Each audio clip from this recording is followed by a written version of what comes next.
While Paulus's armored spearhead hurtled east over the broad, flat plains, the full weight of the 4th Air Fleet was unleashed on Stalingrad. Massed formations of German bombers laid down a carpet of destruction.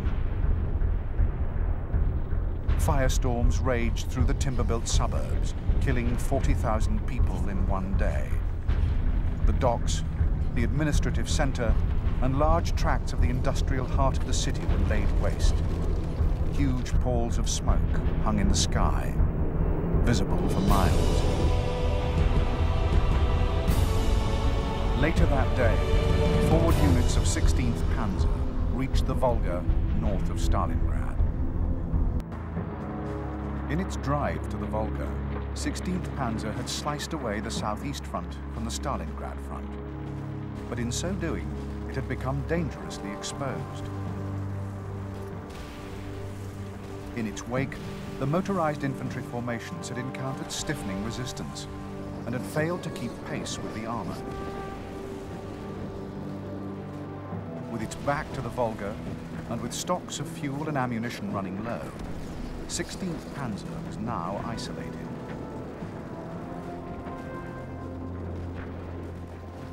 While the supporting infantry fought its way forward, 16th Panzer was rocked by furious Soviet counteroffensives, unrolling from the north and south.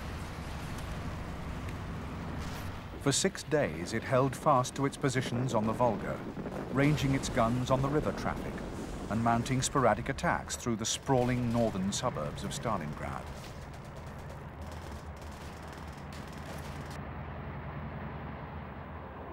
Overhead, the Luftwaffe continued its campaign of slaughter and destruction. Thousands of sorties were flown over the stricken city. The anti-aircraft defenses were overwhelmed, and Soviet fighters swept from the sky.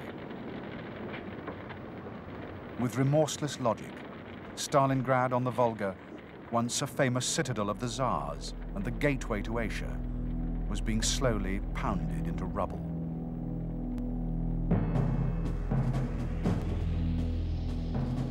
Towards the end of August, the Soviet armies of the Southeast Front were being pressed relentlessly from the south and west.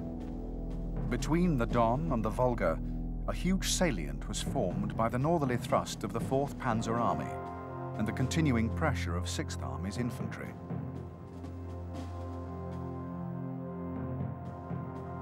The Soviet left flank was held by the 57th and 51st Armies and was safely anchored along a line of saltwater lakes. But the 62nd, and to an even greater extent the 64th, held dangerously exposed positions in the salient. On August the 29th, 4th Panzer mounted a major offensive through the center of the salient towards Stalingrad. The attack sliced into the rear of the 64th Army, threatening it and part of the 62nd with encirclement. 6th Army was ordered to detach mobile forces from the Volga corridor and strike quickly south to join up with 4th Panzer's spearhead. But the corridor was only just holding and subject to increasingly frantic attacks by the 4th Tank Army. The pressure in the north tied up 6th Army's mobile formations for 3 vital days, enabling the Soviet forces in the salient to conduct a fighting retreat, escaping eastwards to inner defense lines west of the Volga. Once again, the Germans had failed to achieve a major encirclement, further prolonging the campaign and ensuring that the fight for the city would be long and hard.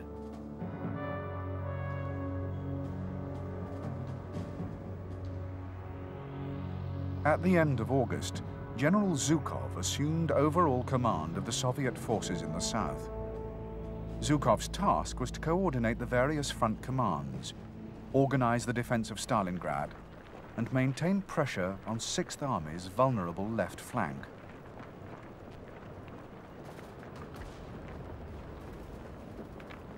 In early September, while the German ring closed around the city, Zhukov mounted a series of offensives from the north.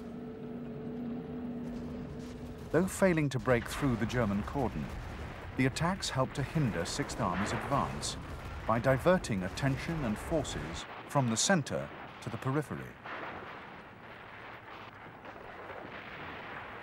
Meanwhile, Soviet reserves continued to flow south, some to reinforce the 62nd Army in Stalingrad, but many more to bolster the flanks and to provide Zhukov with the necessary strength and flexibility to mount local counterattacks.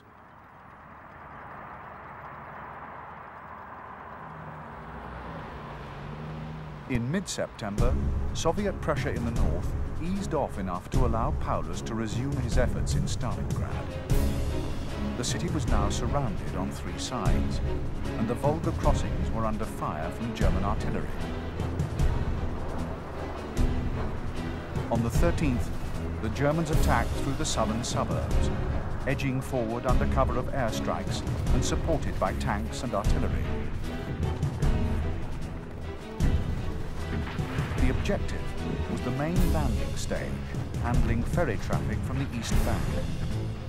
Initially, the attacks made good ground, but as the Germans advanced, Soviet resistance began to intensify. Amid the ruins of the city center, they soon became bogged down in vicious street fighting. General Chuikov, commanding 62nd Army, reorganized and rallied the defenders, creating a series of mini-fortresses and funneling the Germans into killing zones. These were carefully mapped out, ringed with anti-tank weapons, and precisely targeted by artillery batteries situated on the far shore.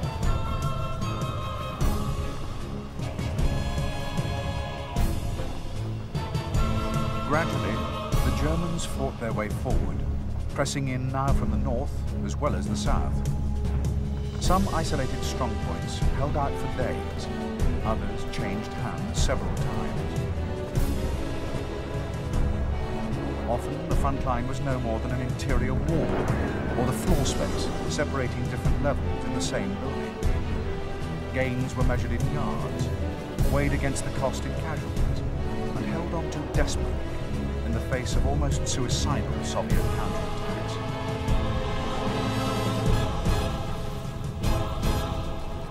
Overhead, clouds of bombers continued to pulverize what remained of the Soviet rear.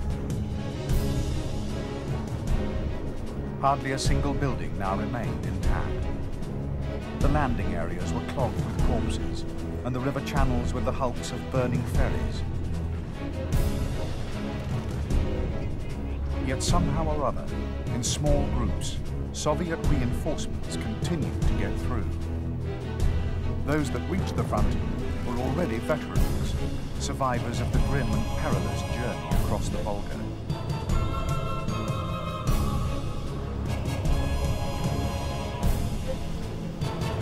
Stalingrad had become a place of horror, a vortex of fire and noise. Small arms clattered incessantly, punctuated only by the rumble of artillery, the whine and thud of ordnance, and the deafening crash of bombs. The fighting grew more intense, more personal, and more savage. Even the drains and sewers became the setting for small, murderous clashes between heavily armed infiltration groups. In a series of such brutal encounters, headlong assaults and slow, grinding offensives, the Germans gradually fought their way through the city center towards the Volga. At the end of September, the Germans switched the main focus of their offensive from the southern and central sectors of Stalingrad to the factory district in the north. Three great complexes dominated the skyline: the Red October, barricades, and tractor factories. These massive concrete fortresses reared up out of a sea of rubble, many of their workshops still turning out tanks, guns, and ammunition for the front. With the main landing stage and most of the city center now in German hands, These strongholds comprised the last major pocket of Soviet resistance.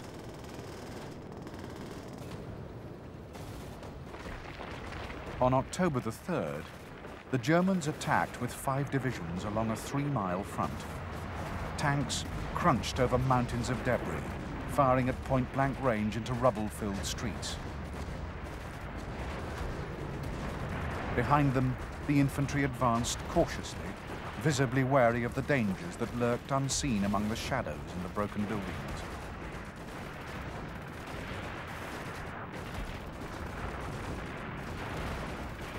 As it had in the south, the German offensive in the north soon began to flag. The Russians contested every foot of ground, every floor and workshop.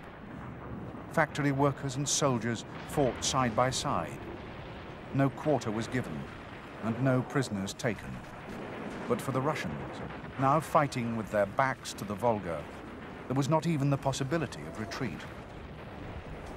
Fresh reserves were brought up by both sides, and the fighting flared and raged among the craters and ruins.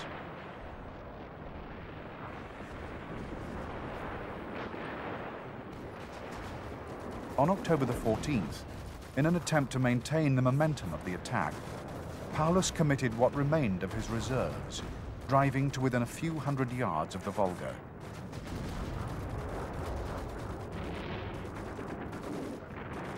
The Germans now controlled 90% of the city, but the Russians still held a tenuous bridgehead, for which it seemed they were quite prepared to sacrifice their lives. Paulus's troops were by now exhausted, but this was the least of his concerns. To achieve even this incomplete victory, he had in the preceding weeks stripped his flanks of all the combat forces they could conceivably shed.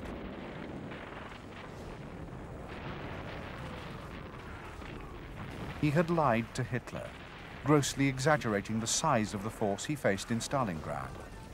And now reports were coming in of major Soviet troop concentrations on the flanks.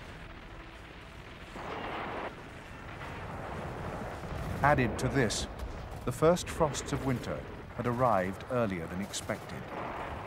Cold winds blew in from the east, and flecks of snow had begun to pepper the rubble, the charred timbers, and the grey uniforms of his men.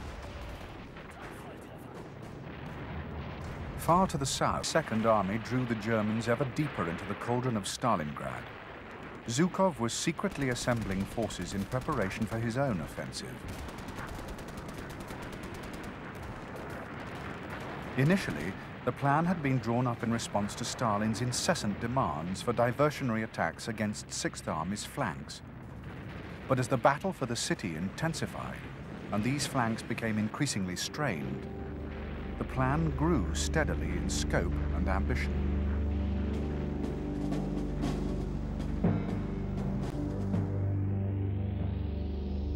In preparation for the launch of the offensive, the Soviet fronts were once again reorganized.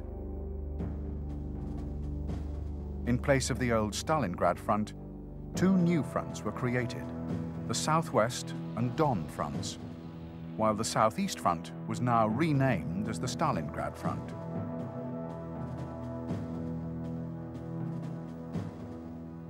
The offensive was scheduled to be launched in 2 stages. In stage 1, the Soviet armies of the Southwest front would attack out of the Don bridgeheads, striking south and east through the Don Bend towards the town of Kalach. In stage 2, timed for the following day, heavily reinforced formations deployed on the left wing of the Stalingrad front would attack westwards towards the Don, with the overall aim of encircling the mass of the German forces investing Stalingrad. While the Soviet pincers sliced through the German rear, the armies of the Don front, and even those on the tattered right wing of the Stalingrad front, would maintain pressure in the center. Though ambitious, the plan was basically sound, capitalizing on the growing overextension of Axis forces in the Stalingrad sector. Most of the German 6th Army and all of the 4th Panzer Army were now concentrated between the Don and the Volga, leaving the flanks weakly held by 4 unreliable and under-strength Axis satellite armies. Of these, it was upon the Romanian 3rd and 4th armies that the main weight of the Soviet offensive would fall.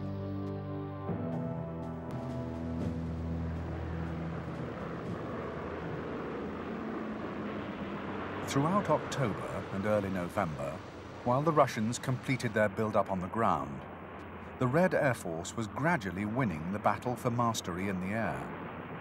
At first, Soviet air operations in the Stalingrad sector had been confined to the hours of darkness or to localized raids. But as more and better aircraft became available, the raiding strategy was discarded in favor of one of all-out offense.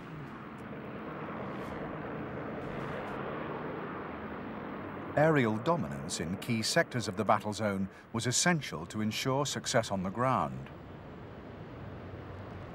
More than 1 million Russian soldiers would be thrown against the Axis lines, and the final deployments would be difficult to disguise.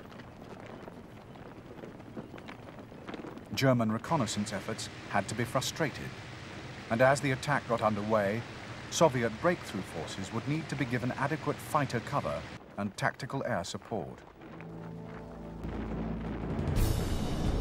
At dawn on November the 19th, the Soviet offensive opened with concentrated artillery attacks on the Romanian positions opposite the southwest front. The barrage was devastating. In the preceding days, thousands of guns, mortars, and Katyusha rocket launchers had been secretly assembled in narrow breakthrough sectors. In a crescendo of fire, the Romanian lines were torn apart, trenches obliterated, and bunkers and pillboxes demolished. By midday, the Romanian Third Army had been pushed aside, and Soviet tanks and infantry were swarming over the plains.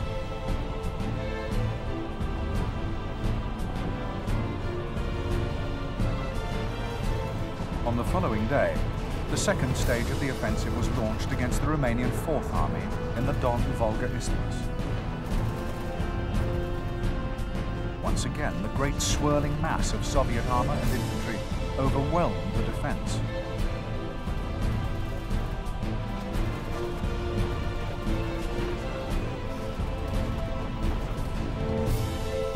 Army Group B was in chaos.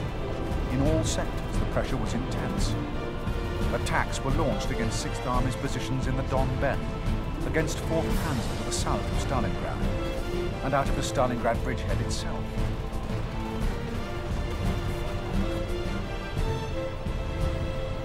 Assailed on all sides and harassed from the air, the German forces in the Stalingrad sector were unable to react in time to stem the flood. 3 days later, after a blistering drive through the Don Bend, Soviet forces of the Southwest Front linked up with those of the Stalingrad Front, thus completing the encirclement of the mighty German 6th Army and most of the 4th Panzer Army. While the Russians feverishly reinforced the ring, the fighting continued in Stalingrad. Buoyed by reports of the catastrophe that had overtaken 6th Army, Zhuikov's 62nd Army fought with renewed confidence and vigor.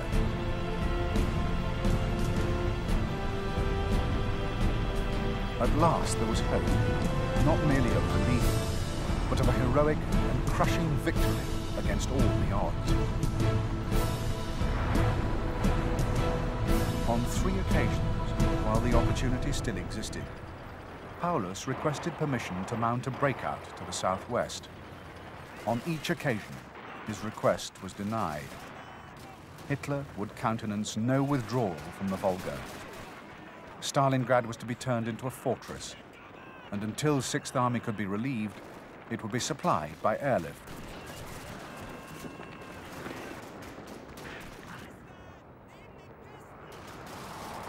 From the outset, the air supply of 6th Army fell far short of even the most minimal requirements. Of the 500 tons a day promised to Paulus, less than 100 were actually getting through. Stocks of food, ammunition and fuel gradually dwindled, rendering 6th Army increasingly immobile and defenseless. Unless the situation improved, the 300,000 German and Romanian troops trapped in the pocket would be slowly starved into submission.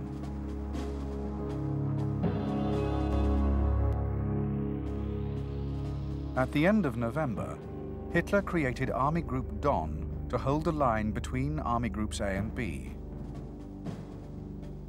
Army Group Don was commanded by General Erich von Manstein and consisted of the 6th Army in the Stalingrad pocket, which now included the encircled elements of the 4th Panzer Army, the remnants of the 4th Romanian Army, and a reconstituted 4th Panzer Army, cobbled together from support units and bolstered by 4 weak panzer divisions. Manstein's plan was to attack through the Don-Volga Isthmus, where the Russian infantry was most exposed, enabling 6th Army to break out to the southwest. The plan had 2 flaws. The first was Hitler's opposition to any withdrawal from the Volga. The second was that, unbeknown to Manstein, the Soviets were preparing their own offensive. This would be mounted by the Voronezh and Southwest fronts and would be launched against the Italian 8th Army on the right flank of Army Group B, with the aim of cutting off all the German forces south of the Don. The Don and Stalingrad fronts would meanwhile maintain the pressure on 6th Army in the Stalingrad pocket and repel any attempt at relief.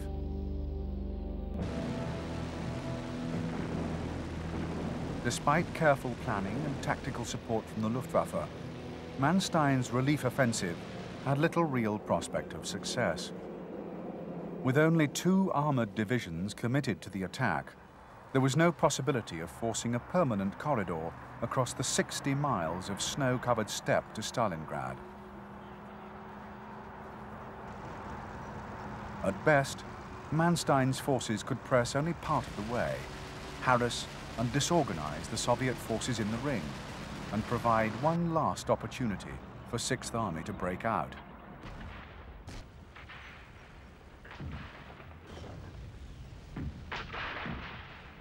Inevitably, on December the 19th, after a week of heavy fighting, the relief offensive was finally brought to a halt along the line of the Mishkova River, barely halfway to Stalingrad.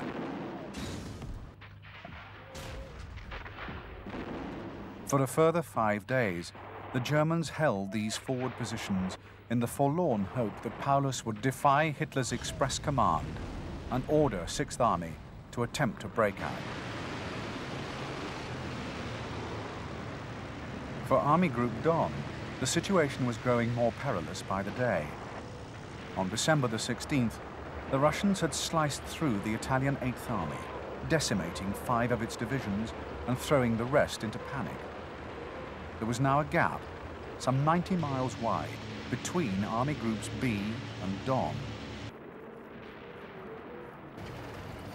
On Christmas Eve, the relief forces in the Don-Volga Isthmus began withdrawing from their forward positions on the Mishkova River. Simultaneously, Army Group A was secretly preparing to abandon the Caucasus.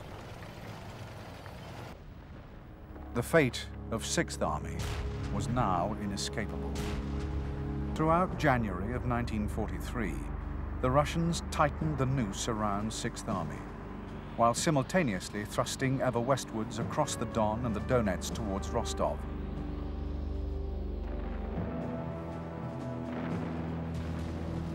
On January the 12th, the storm broke over the Hungarian 2nd Army on the Upper Don.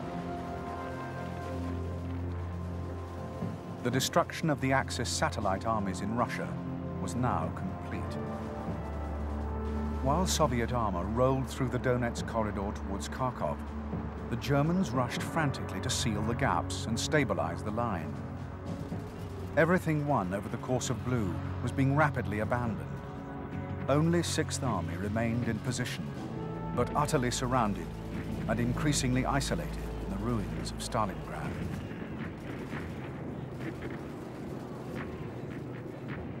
The final phase of the Russian assault on 6th Army began on January the 22nd. By now, the Stalingrad pocket had been reduced to a third of its original size, and 6th Army was separated from Army Group Don by 160 miles of steppe. That day, the Russians overran the last serviceable airfield available to Paulus.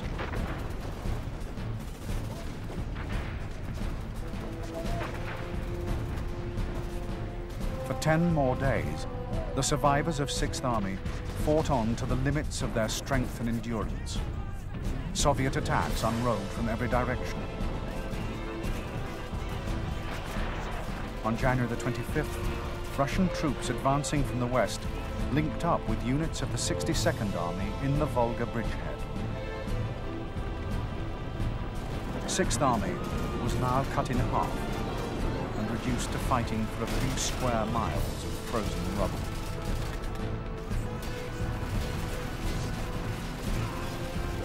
On January the 31st, the Battle of Stalingrad ended for General Paulus, only that day promoted to Field Marshal by Hitler.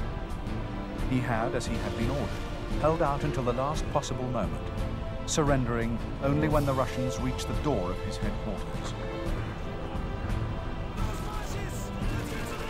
The capitulation of Paulus brought the fighting in the southern enclave to an end, but in the northern enclave, the killing went on for a further 2 days.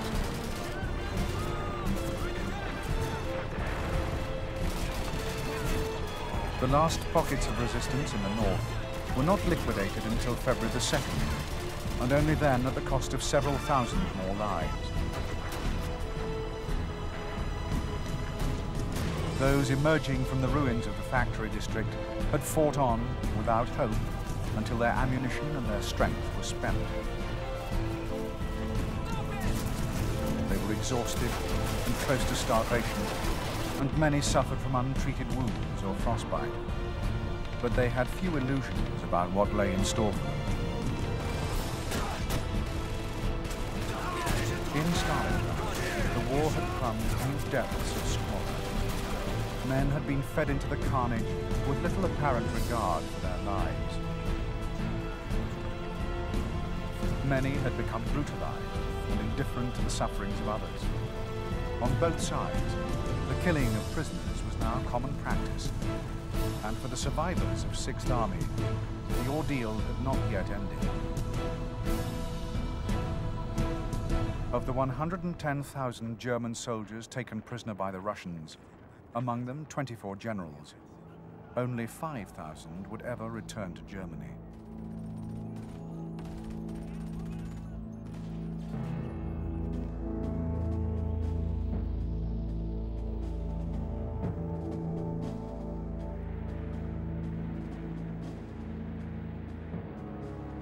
Defeat at Stalingrad was a catastrophe for the Wehrmacht.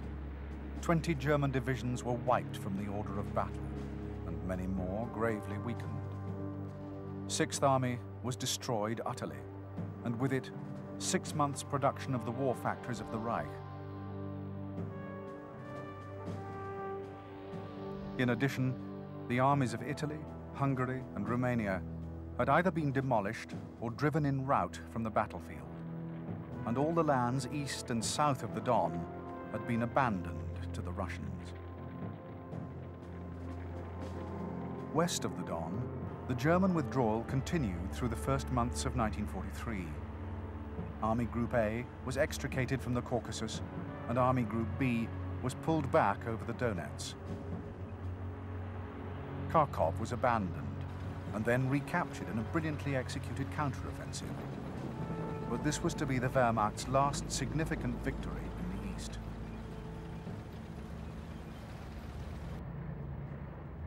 Its losses over the course of Blue had been crippling and could never be adequately replaced. In the spring of 1943, when the dust finally settled over the Don steppe and over the fire-blackened ruins of Stalingrad, Hitler's war of conquest had become a battle for survival. In Stalingrad, he had tried to break the Red Army at the furthest limit of its retreat. Instead, he had all but broken the Wehrmacht.